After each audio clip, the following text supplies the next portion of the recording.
বিভিন্ন প্রকার সংখ্যা পদ্ধতির যোগ নিয়ে যদি আমাকে কথা বলতে হয়, তাহলে আমি প্রথমে যেটা করব সেটা হচ্ছে দশমিক সংখ্যা পদ্ধতির যোগ করব।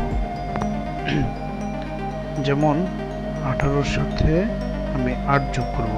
18-র সাথে 8 যদি আমি যোগ করতে হয়, তাহলে 8 8 16। আমি কি এখানে ডিরেক্ট 16 বসাতে পারবো? পারবো না, কারণ আমি এখন দশমিক সংখ্যা পদ্ধতির যোগ করতেছি। কারণ দশমিক সংখ্যা পদ্ধতির ক্ষেত্রে আমি দশমিক সংখ্যা পদ্ধতির বেস অথবা তার উপরে লিখতে পারবো না। 8 8 16 আমি ডিরেক্ট 16 লিখতে পারবো না, কারণ 16 দশমিক সংখ্যা পদ্ধতির বেস ক্রস করবে। তাহলে আমাকে যেটা করতে হবে সেটা হচ্ছে বেস বিয়োগ করে দিতে হবে। যেমন 16 থেকে 10 দিলে তো 6, আমি এখানে 6 লিখলাম। তাহলে একবার বিয়োগ করার কারণে 1, এটাকে হাতের 1 বলতে পারি, ক্যারি 1 বলতে পারি, যেটাই বলেন কেন একের সাথে 1 যোগ করলে তো 26।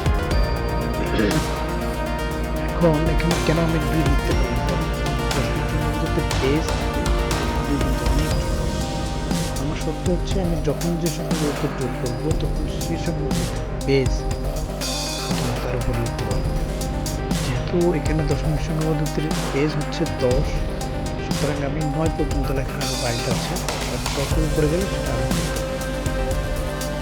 আরেকটা যদি বুঝাই তাহলে ক্লিয়ার হতে পারে। আমি এখানে লিখলাম হচ্ছে 19। 19-এর সাথে আমি 9 যোগ করবো, তো 9 9 18। আমি কি 18 ডিরেক্ট লিখতে পারবো? পারবো না, কারণ দশমিক সংখ্যা পদ্ধতির বেস হচ্ছে 10।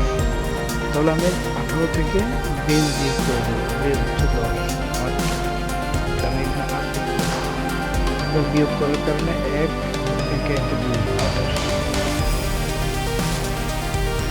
অনেকের মাথার উপর দিয়ে যাচ্ছে হয়তো বা ব্যাপারটা বুঝতেছেন না, কারণ সহজ জিনিসকে আমি কঠিন করে ফেলেছি। আসলে এটা আমার কোনো করার কিচ্ছু নাই, কারণ আমাকে বাইনারি সংখ্যা পদ্ধতি বুঝাইতে গেলে আপনাদেরকে এই সিস্টেমটা আমাকে অবশ্যই বুঝাইতে হবে।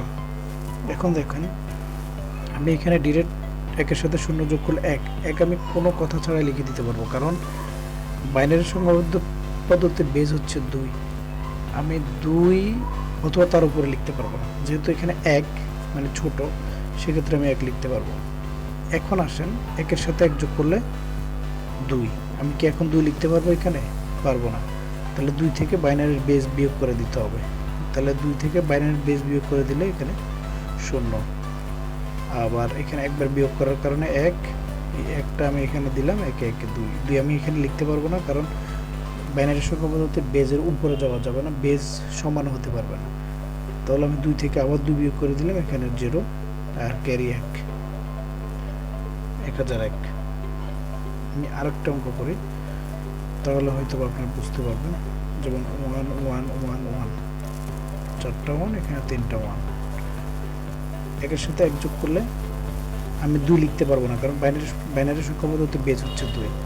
তাহলে আমাকে 2 থেকে বেজ বিয়োগ করে দিতে হবে। বেজ হচ্ছে 0 2, তাহলে 2 থেকে 2 গেলে থাকে 0, আর একবার বিয়োগ করার কারণে ক্যারি 1 3 3 থেকে 2 বিয়োগ করে দিলে 1 ক্যারি 1 3 থেকে 2 বিয়োগ করে দিলে 1 আবার ক্যারি 1 1 1 0 1।